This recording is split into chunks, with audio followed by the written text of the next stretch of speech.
Hi കൂട്ടുകാരെ, എല്ലാവർക്കും പുതിയ വീഡിയോയിലേക്ക് സ്വാഗതം. അപ്പോൾ നമ്മൾ ഇന്ന് തകര നുള്ളാൻ പോവാ. നമ്മുടെ തകരത്തോട്ടത്തിലാണ് ഉള്ളത് കേട്ടോ. കണ്ടോ, തകര നിൽക്കുന്നത് എല്ലാവരും കണ്ടല്ലോ. അപ്പോഴേ ഇത് കണ്ടോ, തകര നുള്ളതായിട്ടൊന്ന് കാണിച്ചു തന്നതല്ലേ, തകരനെ കാണിച്ചു തന്നില്ലായിരുന്നോ? ഈ തകരച്ചീര ഇന്ന് തോരൻ വെക്കുന്നത് കേട്ടോ.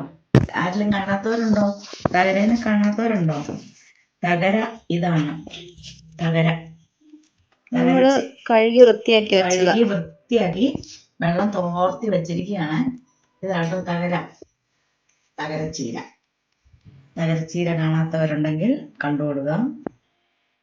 തകര. അപ്പൊ തകരയുടെ കുറച്ച് കൂമ്പ് ഞാൻ ഞുള്ളിക്കൊണ്ട് വന്ന് ഇവിടെ വെച്ചിരിക്കുക. ഇനി ഇതിന്റെ ഈ വേരും നാരൊന്നും വേണ്ട, ഞാൻ ഇതിന്റെ ഇല മാത്രമേ എടുക്കുന്നുള്ളേ. ഇതിന്റെ ഇല എടുത്തിട്ട് നമുക്ക് തോരൻ വെക്കാം. നാരിനൊക്കെ ഇച്ചിരി കട്ടിയാക്കാം. അപ്പൊ ഞാൻ ഈ ഇലയെല്ലാം ഊരി കഴിഞ്ഞിട്ട് ഇത് അരിയുന്ന കാണിച്ചു തരാവേ. അരിഞ്ഞ് നമുക്ക് തകരേനെ തോരൻ വെക്കാം. ഇത് നല്ലതാണെന്നാ പറയുന്നത്. പ്രഷറിനും ഷുഗറിനും കൊളസ്ട്രോളിനും ഒക്കെ നല്ലതാണെന്നാ പറയുന്നത് ഈ തകര. പിന്നെ പിള്ളേർക്കും വലിയവർക്കും ഒക്കെ ഇത് തിന്നാൻ നല്ലതാണെന്നാണ് പറയുന്നത്.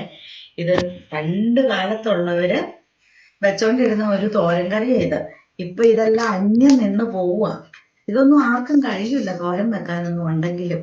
ഇത് പഴയ കാരണവന്മാരുണ്ടല്ലോ, നമ്മുടെയൊക്കെ പുറകിലോട്ടുള്ള കാരണവന്മാരുടെയൊക്കെ ചോറിന്റെ കൂട്ടത്തിലുള്ള തോരൻ കറിയായിരുന്നു ഈ തകരച്ചീര കേട്ടോ. ഈ തകരച്ചീരയ്ക്ക് ഒത്തിരി ഗുണങ്ങളുണ്ടെന്നാണ് പറയുന്നത്. പക്ഷെ ഇപ്പോൾ ഉള്ളവർക്കൊന്നും അറിയത്തില്ല. ഇതൊന്നും ഇങ്ങനെ എടുക്കാനും അത്ര ഇൻട്രസ്റ്റ് ഇല്ല. എല്ലായിടത്തും ഉണ്ടോന്നും അറിയത്തില്ല. അപ്പൊ കിട്ടുന്നവരൊക്കെ ഉണ്ടെങ്കിൽ ഉണ്ടല്ലോ, ഇതൊക്കെ ഒന്ന് എടുത്ത് തോരൻ വെച്ച് തിന്ന് നോക്കണേ. നല്ലതാണ് കേട്ടോ, നമ്മുടെ ഹെൽത്തിനെല്ലാം നല്ലതാണ് ഈ തകര. അപ്പൊ നമ്മള് ഈ തകരയുടെ എല്ലാം ഉതിർത്തിയെടുത്തു, അടർത്തിയെടുത്തു എന്നൊക്കെ പറയാം. ഇനി ഞാൻ ഇതിനെ ഇങ്ങനെ പിടിച്ചിട്ട് ഈ തകരേനെ അരിയുക കേട്ടോ. ചീരയിലൊക്കെ അരിയുന്ന പോലെ ഇതിനകത്തോട്ട് അരിഞ്ഞിടാം അല്ലേ. അപ്പൊ ഇതിനെ അരിയാൻ പോവാണ് തോരൻ വെക്കാനായിട്ട്. ഇങ്ങനെ അരിഞ്ഞെടുക്കാം നമുക്ക്.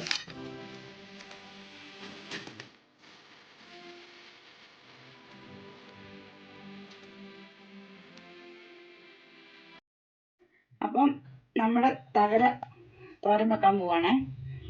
ചീഞ്ചട്ടി വെച്ച് എണ്ണ ഒഴിച്ച് കടുകിട്ട്, കടുക് പൊട്ടി, ഉള്ളി, കരിവേപ്പില, പച്ചമുളക് എന്നിവയെല്ലാം കൂടി ഇട്ട് കൊടുത്ത് നമുക്കൊന്ന് വഴറ്റാം. ഇച്ചിരി ഉപ്പും കൂടി ഇട്ടേ, എന്നിട്ട് ഇതിനെ ഒന്ന് വഴറ്റാം. അപ്പം ഉള്ളിയും പച്ചമുളകും കരിവേപ്പിലയും എല്ലാം വഴന്നു കഴിഞ്ഞപ്പോൾ നമ്മുടെ തകര അരിഞ്ഞു വെച്ചിരിക്കുന്ന ഞാൻ ഇതിനകത്തോട്ട് ഇട്ട് കൊടുക്കുവാണ്.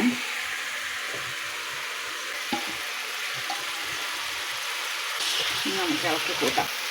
ഇതിനെ ഒന്ന് നല്ല ഇളക്കി കൂട്ടാം. ചീരയൊക്കെ എല്ലാം തോരൻ വെക്കുന്ന പോലെ തന്നെ, വലിയ വ്യത്യാസമൊന്നുമില്ല. ചിലരാണെങ്കിൽ അതങ്ങോട്ടെല്ലാം മുളകും ഇതെല്ലാം കൂടെ അങ്ങോട്ട് ഒതുക്കിയിടും. തേങ്ങയും മുളകും എല്ലാം കൂടെ ഒതുക്കിയിടും, ചതച്ചിടും.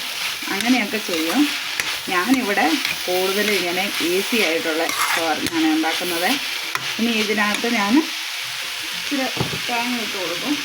തിരുമ്മി വെച്ചിരിക്കുന്ന തേങ്ങയും കൂടെ ഒന്ന് ഇട്ട് കൊടുക്കും. എന്നിട്ട് ഒരിച്ചിരി മഞ്ഞൾ പൊടി അങ്ങോട്ട് ഇട്ട് കൊടുക്കും. ഏതൊരു ചീരയാണേലും അതിനകത്ത് വല്ല വിഷാംശമൊക്കെ ഉണ്ടെങ്കിൽ പോകാൻ വേണ്ടിയിട്ടാണ് നമ്മൾ മഞ്ഞൾ പൊടി ചേർക്കുന്നത്. ഇച്ചിരി മഞ്ഞൾ പൊടി ചേർത്ത് കൊടുക്കുന്നത്. അപ്പം നമ്മൾ ഇതൊന്ന് ആവി കയറി വന്ന് കഴിയുമ്പം ഇതിനെ ഒന്ന് ഇളക്കിയിട്ട് കൊടുക്കാതെ ഇളക്കി തുവർത്തിയെടുക്കണം. എല്ലാത്തിനെയും കൂടി ഒന്ന് ഇളക്കിയിട്ട് കൊടുക്കാം.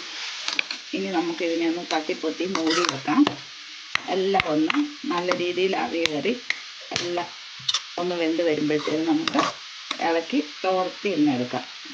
അപ്പം നല്ല വറ്റി വരണ്ട് വരും. അപ്പം നമ്മുടെ തോരൻ അവിടം വരെ ആയി നോക്കിയാലോ. തുറന്നു. അപ്പം തോരൻ പരുവത്തിനായിട്ടുണ്ട് കേട്ടോ. അടിപൊളിയായിട്ട് വെന്തു ഉണ്ടോ. നല്ല ഉണങ്ങി തോർന്ന് ഉണ്ടോ, നല്ല തോർന്നിരിക്കുന്നതുണ്ടോ. വെള്ളമൊന്നും അങ്ങനെയുള്ളതൊന്നുമില്ല. തോരനെല്ലാം ഉതിർന്ന് വരുന്നതുണ്ടോ. നമ്മുടെ തകരത്തോരൻ എന്താ, ഇതാണ് നമ്മുടെ തകര ഇലയും കൊണ്ടുള്ള തോരൻ. അടിപൊളിയല്ലേ? അപ്പം ഈ തോരൻ കറി നിങ്ങൾക്ക് എല്ലാവർക്കും ഇഷ്ടമായെന്ന് ഞാൻ കരുതുന്നു. തകരയിലൊക്കെ ഉള്ളവരൊക്കെ ഒന്ന് വെച്ച് നോക്കണേ തോരൻ കറിയെ. അപ്പം ഈ തകരയുടെ ഇലയും കൊണ്ടുള്ള തോരൻ നിങ്ങൾക്ക് എല്ലാവർക്കും ഇഷ്ടപ്പെട്ടെങ്കിൽ ഞങ്ങൾക്കൊരു ലൈക്ക് ചെയ്യണം, ഷെയർ ചെയ്യണം, സബ്സ്ക്രൈബ് ചെയ്യണം. പിന്നെ നിങ്ങളുടെ അഭിപ്രായങ്ങളൊക്കെ, വിലയേറിയ അഭിപ്രായങ്ങൾ കമൻറ്റ് ബോക്സിൽ കൂടെ അറിയിക്കണേ. അപ്പോൾ അടുത്തൊരു വീഡിയോയുമായി ഞങ്ങൾ വരുന്നത് വരെ എല്ലാവർക്കും ബൈ.